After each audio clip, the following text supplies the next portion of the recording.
how do you open that up a little bit? So what's coming up for me as well is just the example of when, kids learn to ride a bike, or when we were kids and we learned how to ride a bike, we had those fairy wheels on, right, to help us keep it steady. And when you're talking about the rules, I kind of feel like that's the fairy wheels on the back. Yeah.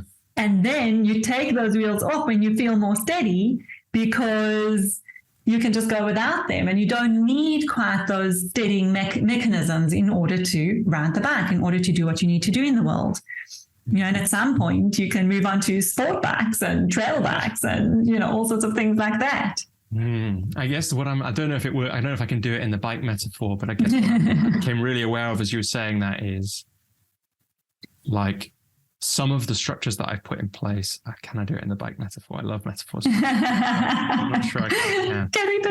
Basically what came up is some of the structures are my way of protecting myself from like what I think of as one of the hardest things about the modern world, which is like intense communication and distraction. Yeah. And keeping yourself focused. Exactly. And so I think what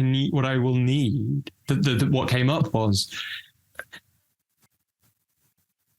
I'll need to protect and create, what do we call it? I can't remember what we called it, the ways to practice the space. So what I caught was, I think if the one-line business plan is step into the visionary, it will give me the freedom that I will do some of the things that would have been on that list anyway. But like we've been saying in this conversation, come from a different place. Yeah. Come from a place of, I don't really know yet.